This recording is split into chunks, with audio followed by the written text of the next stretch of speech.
Ndikupatsani moni abale nonse m'dzina la Ambuye wathu Yesu Khristu. Mulungu afuna kulankhula nafe mwa mawu ake amene ali kupezeka 2 Samuel chapter 18 makamaka pa verse 33. Mutu wa mawu akuti Davide alira maliro a mwana wace Absolom. Verse 33. Ndipo mfumuyo inagwidwa chisoni nikwera ku chipinda chosanja pa chipatacho nilira misozi nitero, mwana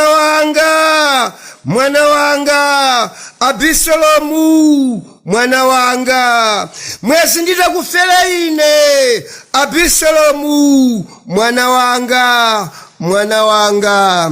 Ambuye adalitse kuwerenga kwa mawu onse amenewa. Amen. Tipemphere.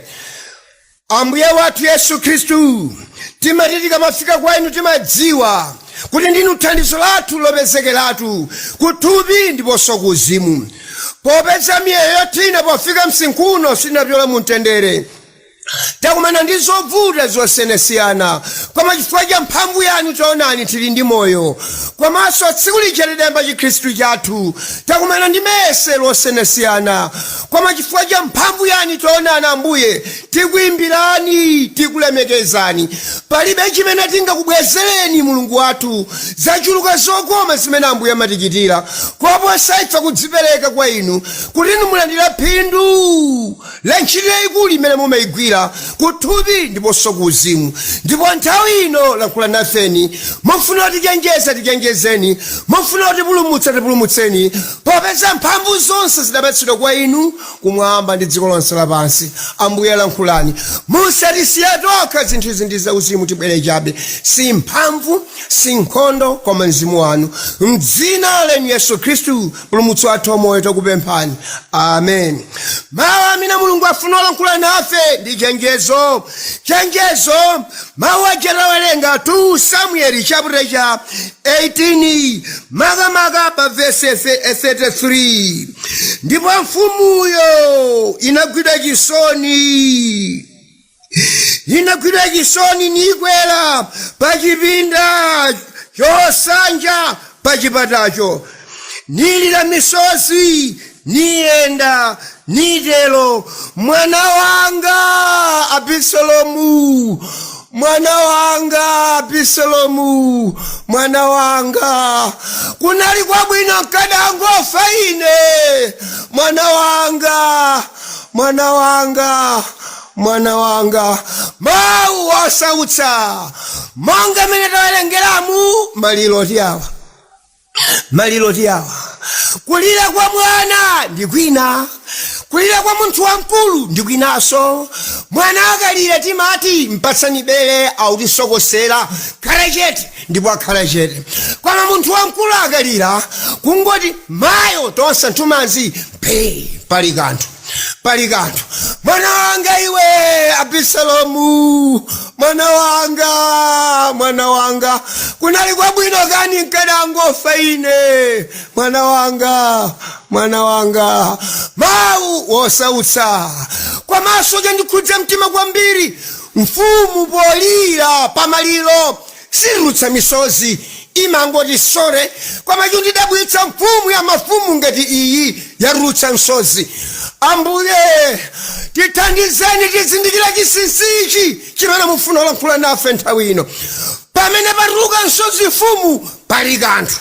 Pano tawerengapo ndani amene aliyayu ndi mfumu Davide. Kodi Davideyu ndi ndani?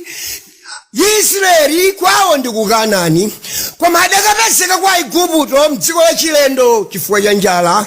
Ndipo kumeneko Farao anawasautsa nawazunza, popeza anali mtundu wosankhidwa ndi Mulungu zinamkhudza, ndipo anatumiza Mose, pita akatulutsa anthu anga azibwerera kwawo ku dziko la mtendere ku Kanaani. ndipo Mose anamdzoza ndi dzanja lamphamvu natulutsa Israeli, ndipo Mulungu anawatsogolera nawamenyera nkhondo pakati pa adani awo onse amene anakumana nawo, anawagonjetsa ndi mphamvu yochokera kwa Mulungu. Mose atamwalira m'malo mwake adalowa Yoswa, ndipo Yoswa adakafika nawo ku Kanaani. Atakangofika ku Kanaani, mfumu yoyamba anali Sauli. Sauli atamwalira, mfumu yachiwiri Davide, amene tamuwerenga pano. Davide inali mfumu ya Israeli imene inadzozedwa ndi mphamvu ya Mulungu. Ndipo Davide m'banja mwake munali mwanayo dzina lake Abisalomu, mwanayo anali Abisalomu. Pano tili kuona mfumu ija manja ali nkhosi, mfumu ija ili kuyenda pa chipinda chosanja mwamba, nilira misozi nidelo, mwana wanga Abisalomu, kunali kwabwino kani nkadangofe ine, mwana wanga, maliro wosautsa polira, kwadikira chitika nchiyani abala wanga? Abisalomu monga mwana wa banja la chifumu, ndikwakuti Abisalomu anali mumtendere. Ukakhala m'banja la chimfumu ndikwakuti iwenso ndiwe mfumu. Mfumu ikamalandira ulemu, iwenso umalandira nawo. Mfumu ikamadya zabwino, iwenso umadya nawo. Ndalama zonse za mfumu ndi zako, chuma chonse cha mfumu ndi chako, chilichonse chimene mfumu ali nacho, kendi minda, kendi vigayo ving'ombe. Tinene chiyani kodi? Monga mene timadziwira mfumu imakhala na ulamuliro wonse, ndipo imakhala nazo zonse. Chotero Abisalomu anali mmodzi wa mbanja limeneli, ndipo mwana ameneyu nenso anali mfumu, ndipo ulemu umene amalandira makolo ake nenso amalandira nawo.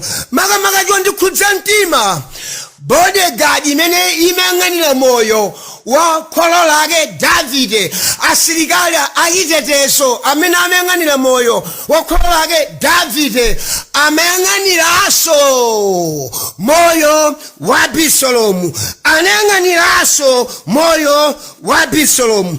Ndipo chimene chikundizunza mtima wanga, kodi chidachitika nchiyani kuti Abisalomu lero apezeka atafa? Mawu osautsa, chidachitika nchiyani abala wanga?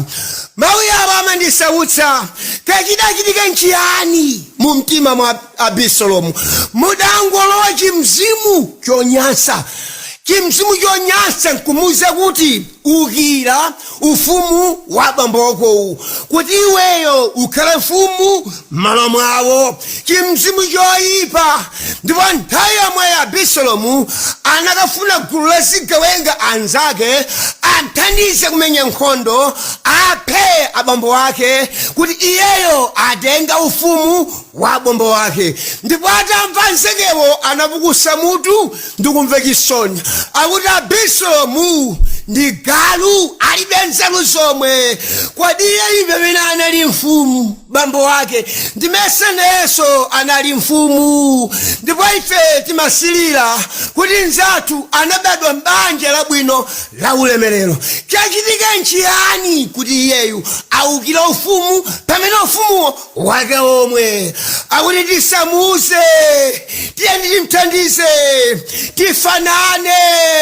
Abisalomu akadadziwa alibe nzeru zomwe, sadakachita anzeka jakuti atikithandiza, chilibe nzeru zomwe.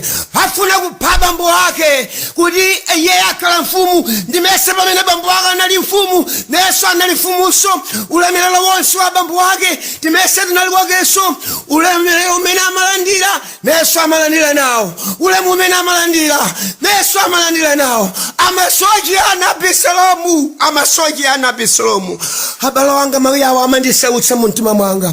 Abisalomu anaukira ufumu wake omwe, ndipo asilikali amene amayang'anira moyo wa abambo wake komanso moyo wa iye mweyo, asilikali achitetezo adamva kuti Abisalomu wapanga kagulu kachigawenga kali kufuna kupha mfumu, ndipo sakadelekera popeza ntchito yawo ndi kuteteza moyo wa mfumu. Ndipo adamsakasaka Abisalomu pamodzi ndi gulu linzakelo la zigawengalo, ndipo atampeza Abisalomu, bambo wake anali ndi asilikali ophunzitsidwa bwino. Iwo kungophunzitsana masiku awiri atatu akadachite chiyani? Apite muno Abisalomu pansi di adamwalira Abisalomu, waphedwa Abisalomu. Amupha ndani? Asilikali wake omwe. Amupha ndani? Bodyguard yake omwe. Ndipo mfumu itamva kuti mwana wa Abisalomu waphedwa, ndipo mfumu akuti inakwera nyumba yake mwamba pa chipinda chosanja, nilira misozi, niyenda nitelo, mwana wanga Abisalomu, mwana wanga cheni chimene ofera iwe, mwana wanga chiyani iwe, mwana wanga kunali kwabwino kani nkadangofa ine, mwana wanga makamaka nkani kundisautsa, cheni chimene ofera iwe Abisalomu nchiyani iwe, kwadina pamene ndinali mfumu ndimesa nawenso unali mfumu? Kwadine ndikamalandira ulemu ndimesa ulemu umalandira nawo? Kwadine magalimoto amene ndili nawo ndimesa ndakonso? Ndalama zimene ndili nazo ndimesa ndizakonso? Mafamu amene ndili nawo kodi ndimesa ndakonso? Manyumba amene ndili nawo kodi ndimesa ndakonso? Ng'ombe nzakonso, magalimoto ndiwakonso, chilichonse chimene chili ndine ndichakonso. Komanso mfumu yenesautsidwa ngati mwa mtima Abisalomu, asilikali akuphala. Kodi sindi amene amang'anira moyo wako? Abisalomu iwe cheni chimene ofera iwe sindumvetsetsa Abisalomu. Pamene ine ndinali mfumu nawenso unali mfumu, pamene ine ndikamalandira ulemu umalandira nawo. Mwana wanga Abisalomu, mwana wanga, kwadi mwanawe kwadi wafera ufumu zakutha zotsala za dziko lapansi? Mwana wanga, kwadi nkufera ulemu zakutha zotsala za dziko lapansi? Mwana wanga, kwadi nkufera kutchuka zakutha zotsala za dziko lapansi? Mwana wanga. Davide analira nasautsidwa nkali mwa mtima mwake, kwadi nkufera mtunda dziko zakutha zotsala za dziko lapansi? Mwana wanga iwe kwadi nkufera chuma zakutha zotsala za dziko lapansi? Mwana wanga iwe chani chimene ofera iwe Abisalomu sindumvetsetsa ine. Mwana wanga ndikafika yapa pali nyimbo imene imandisautsa mu mtima mwanga, nyimbo imene nakuti amene anyoza mawu a Mulungu adzamponya kumdima wokonja, adzalera kusalekanso. Amene anyoza mawu a Mulungu adzamponya kumdima wokonja, adzalera kusalekanso.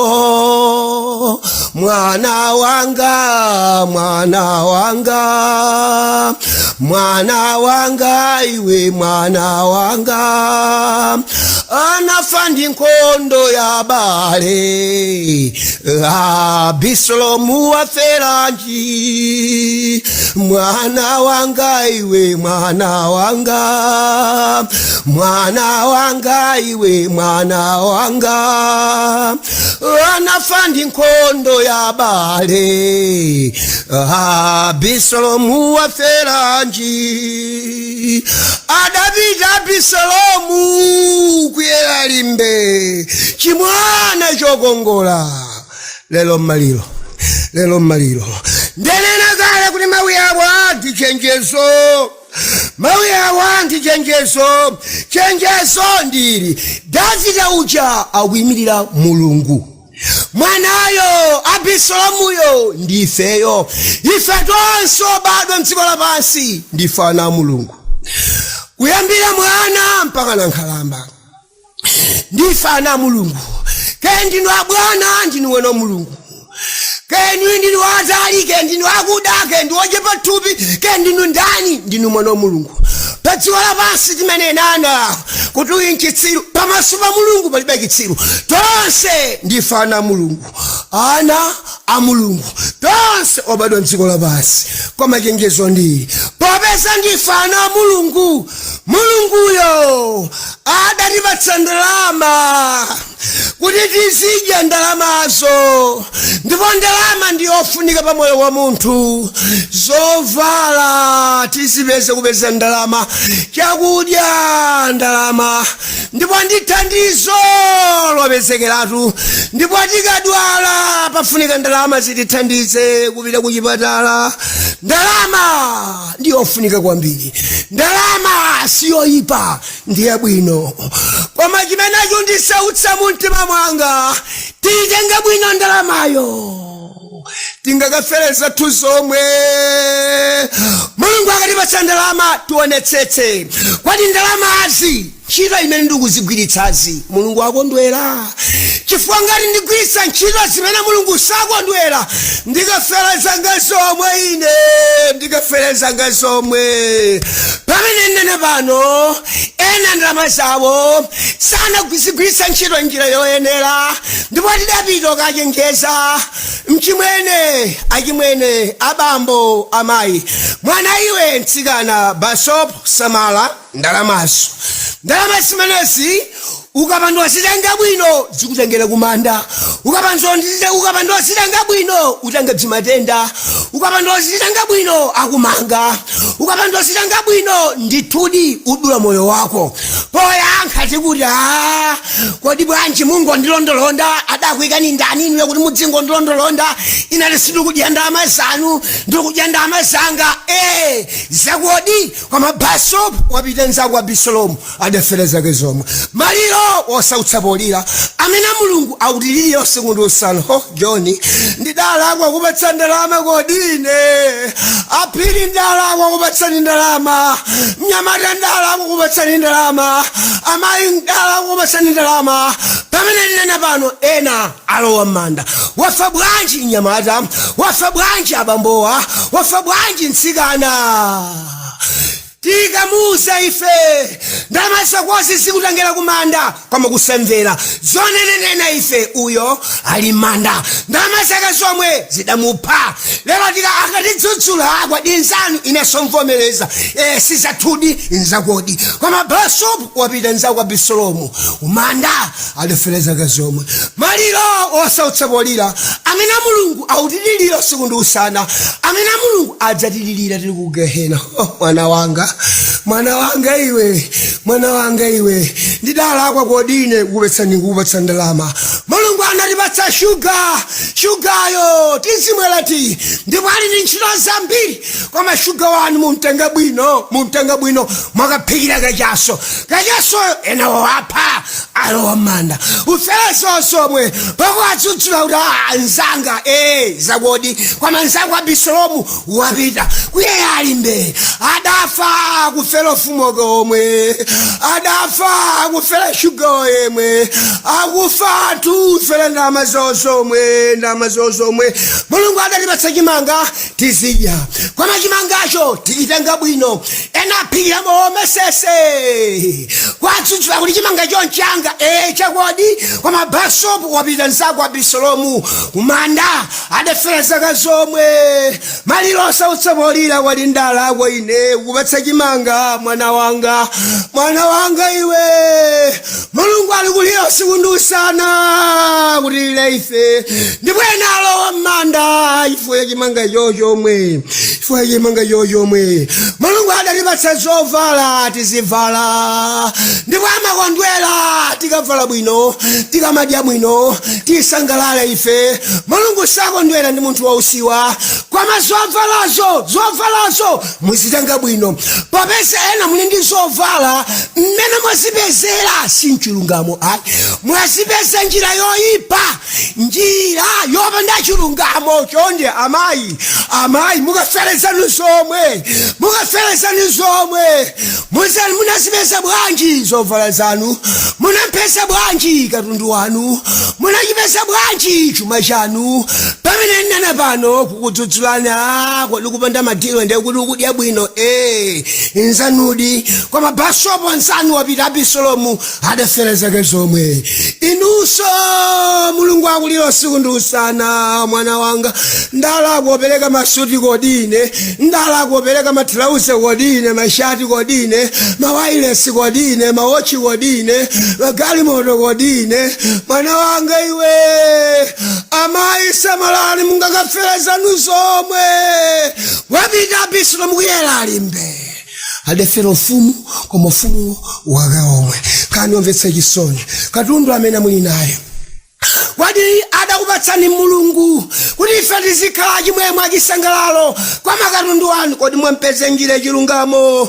galimoto imene muli nayo kodi mwayipeze njira yachilungamo nanga ntchito imene ikugwira galimotoyo kodi ntchito yekeyo mulungu akondwere nayo mwinati inu mulungu adakupatsani galimoto malo momatenga akazi wanu mumakatengera mahuleto mapeto wake kokaledzere galimoto ngozi kumapita kumanda kufera zozomwe adala wachiyani mulungu kupatsani galimoto adala wachiyani mulungu kupatsani galimoto abambo maliro osautsabolira mwana wanga iwe ndidalako kwadi kupatsa galimoto kuti dzudzula galimoto iyi mangoti ndi usiku tupite apa basopo samala kodi bwanji mungondilondolonda galimoto ndi yanga ndagula ndalama zanga palibe ndalama yanu imenepa ulendo zosalira zake ngozi kumalowa manda wafa bwanji tikamuuza koma kusamvera galimoto yake yomwe yamtengera kumanda pamene tunene pano tayika maliro anthu ambiri mulungu adalipatsa mitengo tizipangira manyumba zitseko masofa koma mitengoyi muitenga bwino ena akakumba minzu ndi kukadyetsa anzawo umfiti nkupha mtengo wabwino uja wonongeka kumapita kugehena ifwa ya mitengo imene adatipatsa tizichita nkhuni imene adatipatsa tizimangira manyumba imene adatipatsa masofa koma mtengo tupita no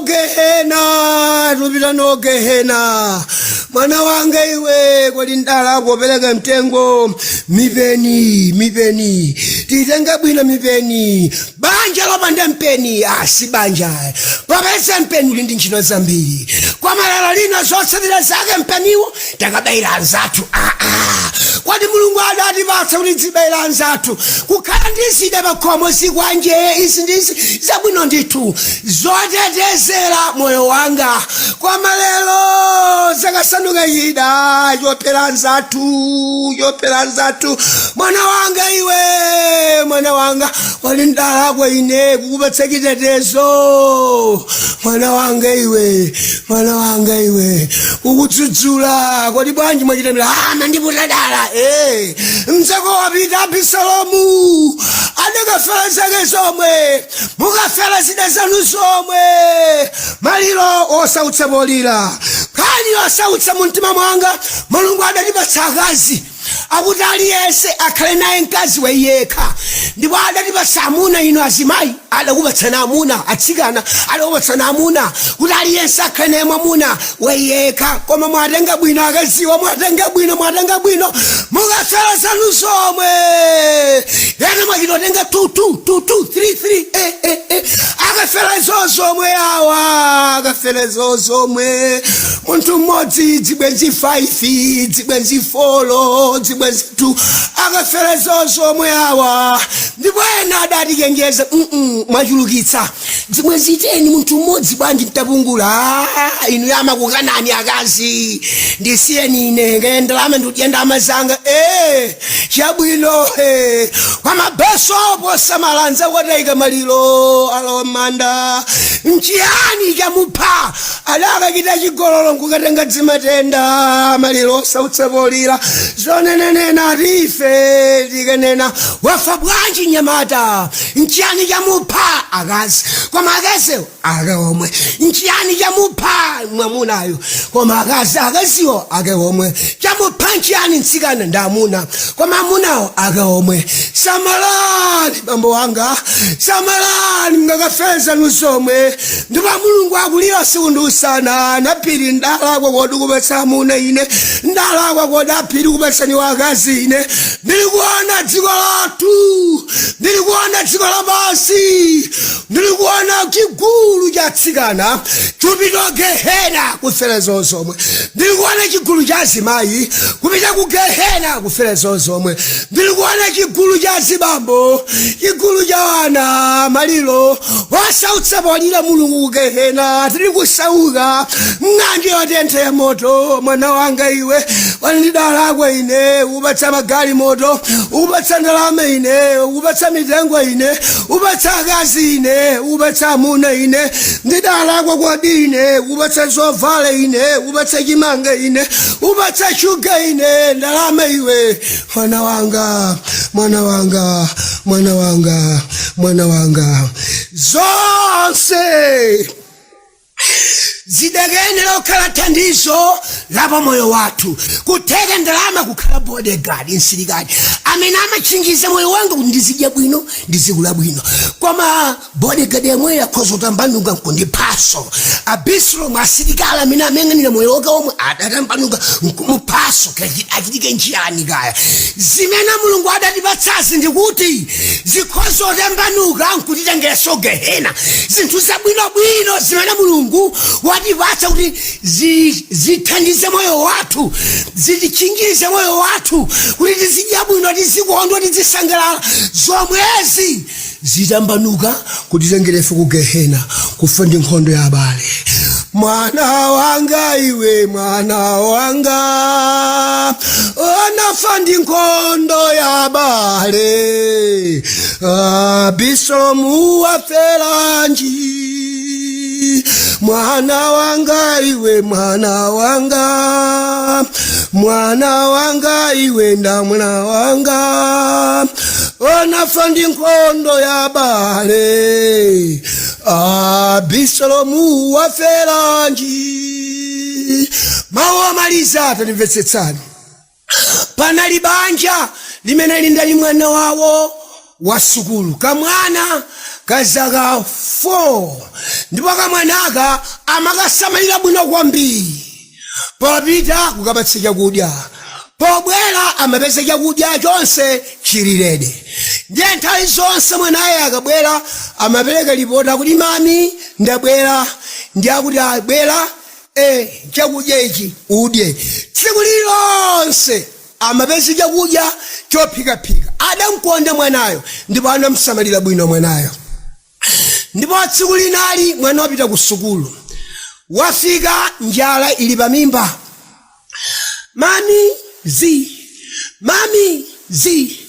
mami zi alowa nyumba wachipeza chakudya koma sangathe kutenga popeza mami amampatsira adadziwa kuti nkutenge ndekha ndi chimo pokhapokha ndidikira mami adzandipatsire anayesa kuyembekeza koma pamimba njala inapweteka mwana adangokumfikira maganizo onyansa adakatenga chakudyacho ndikukabisala nacho kuseli kwa chitseko. Popita ukabisala nchakudyacho anayamba watuluka nayima pakhomo namachita cheucheu kuyang'ana uku nduku.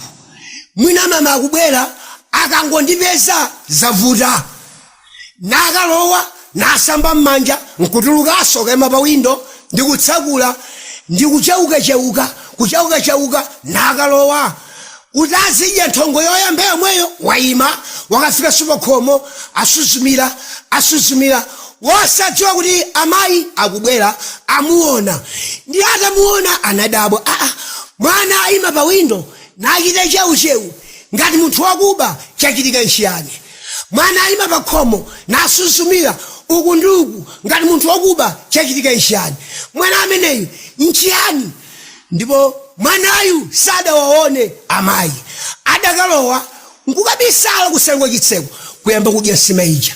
Pamene amayi amuona adangolowa mpano kafika kuseli kwa chitseko pakhosi amugwira.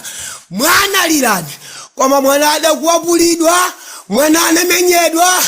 Mundipweteka mama, mundipweteka mama ino, mundipweteka mama, mundipweteka. Anamchaya mwana, anakuwapulidwa mwana mpaka nanzawo negesiti do anathamanga. Mwana alire chiyani akuti mwana ameneyi ndimasungira chakudya koma nthawi zonse ndimampatsira. Atandipezene palibe werengeka chakudyacho nkukabisirana kuseli kwa chitseko. Ndiye asadamba kudya amatsakula chitseko nachita cheucheu kuyang'ana uku nduku, natsakula windo cheucheu kuyang'ana uku nduku. Ine ndandabwa mwana achita cheucheu chachitika nchiyani, komanso atenge chakudya ukabisa chachitika nchiyani. Ndipo mpaka nalowa ndampeza ali kuseli kwa chitseko ndipo ndamugwira ndi pakhosi ngati ndili kunkwapuladi. Zimene wachitazo sizidandikondweretsa. Ndiye nekasititola kuti kwadi chakudyacho nchiyani akuti chake chabwino. Chifukwa nchiyani mwanayo muli kumkwapula nkumupha pamene nsimayo ndiyake yomwe yankho akuti ine yeyu sindidamphera simayi ayi, sindidamkwapulira simayi ayi, simayi ndiyake yomwe koma chimene ndamphera ine ndamphera cheucheu. Haleluya, ndamphera cheucheuyo amatanthauza chiyani? Mwana anafere cheucheu. Abambo amayi basopo semani mukakafere cheucheu. Pokachita zoyipa umembo chauka kalopita kudzibwezi kaya mwina mama anga ndione, adada anga ndione, amuna wanga anga ndione, ame wanga anga ndione, koma kumene lupita kwenye madaka siwo ndiyako omwe Mulungu adakupatsa. Mulungu sakakula chifukwa cha wakaziwo akakuphera cheucheuyo. Akuphera cheucheuyo. Pokachita zoyipa kalopita ukathyola manyumba wanzako kuyamba chite cheucheu. Kumene uja ukafika ukapa wireless. Pamene wireless adakupatsa Mulungu utudzimvera nyuzi. Mulungu sakakuphera wireless, akakuphera cheucheuyu. Akakuphera cheucheuyu. Pokachita zoyipa cheucheu. Koma zimene uchitira cheucheuzo zako zomwe Mulungu adakupatsa kuti uzidya. Basopo chenjerana abambo mungakafere cheucheu, chenjerana amayi mungakafere cheucheu, chenjera nchimwene mungakafere cheucheu. Ndili kuona atsikana opita Gehena kufera zawo zomwe. Sindaphera nsima koma cheucheuyu amatanthauza chiyani? Kodi abambo amayi mulufuna kufera cheucheu ngati mzimu wa Mulungu ali mwa inu lero ndi tsiku labwino. Bwanji kungogonja sindimadziwa kuti ulemerero wonse mdandipatsa ndi wanga koma ine sindimezitenga bwino. Toto sindifuna kafera cheucheu, toto sindifuna kafera zanga zomwe. Ambuye Yesu bwerani mulomo mtima mwanga kuti mathandizo amene mmandipatsa andithandize ine kukula ndi moyo wabwino, kukula ndi thanzi labwino, ndizidya ndizisangalala, ndagwiritsa ntchito moyenera ndi cholinga chimene mudandipatsira. Popeza mmandipatsa chumachi pa zigawo zitatu. 1 tizidya, 2 tithandize anzathu ovutika, 3 tithandize ntchito ya Mulungu. Ndi zinthu zitatu zimene Mulungu amaperekera chuma. Choyamba tizidya tizisangalala. Number 2 tithandize anthu ovutika osauka. Number 3 tithandize mpingo wa Mulungu. Ndicho cholinga chimene Mulungu atipatsira chuma. Amayi abambo basopo samalani wapita Absolom kuyera alimbe adafera ufumu koma ufumu wakawomwe idamupasa ndi bodyguard yakayomwe inuso mungakafera zanu zomwe. Ambuye atitsogolere kodalipo amene akufuna toto sindufuna akafera chauchewu atakwese mkono wawo. Zikomo kwambiri Ambuye akudalitseni, kwezetsani mikono yanu. Zikomo kwambiri Ambuye akudalitseni. Tiyeni titseke maso tipemphere. Pamene ndipemphera muzinditsata pambuyo. Ambuye Yesu bwerani mulowe muntima mwanga. Toto ine sindifuna kukafera zanga zomwe. Ambuye lowani muntima mwanga kuti madalitso amene mwandipatsa agwire ntchito moyenera monga inu mudandipatsa. Satana anatisokoneza. Ambuye Yesu lowani mundichotsera chikumbumtima chonse cha uchimo. Mundikhululukira machimo wanga. Mwazi wokhetsedwa pa mtanda unditsuke ndi kundiyeretsa.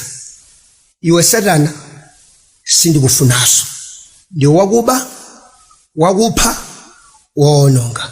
Ndifune Yesu kuyambira lero akhale Mbuye ndi mpulumutsi wanga. M'dzina lenu Yesu ndakupemphani. Amen. Ndipempherenso ndekha m'dzina la Yesu Khristu amene mphamvu zonse zili m'dzanja lanu kumwamba ndi zonse lapansi. Si awa anthu anu safuna kukafera zonsomwe. Chisomo chimene mudaonetsera pakuwapatsa mathanizo awo afuneni Yesu mulowe mkati mwa mitima yawo. Mwazi wa mphamvu utsuke ndi kuyeretsa chikumbumtima chonse cha uchimo kuti dzina lanu likalemekezedwe mwa iwo, kuti madalitso awo amene mudawapatsa Ambuye mukakwaniritse chingwa chanu chimene Ambuye mudawapatsira. Iwe Satana ndi wakuba sitikufunaso. Ulibe gawo ndi anthu yawo amene Yesu adawafera. Popeza mudalonjeza mudzayendera mphamvu Mzimu Woyera atadza pa inu. Mphamvu imene sadzabwerera mbuyo, mphamvu imene sadzakhudzaso matupi awo, mphamvu imene Ambuye sadzaopa kuchitani umboni, ndipo mtendere wanu Ambuye ukhale nawo. Tengani manja wawo pakamwa pawo, miyendo yawo, chilichonse chochitika mwa iwo chikakhale chotsogozedwa ndi inu. M'dzina la Yesu Khristu mpulumutsi wathu omwe tikupemphani.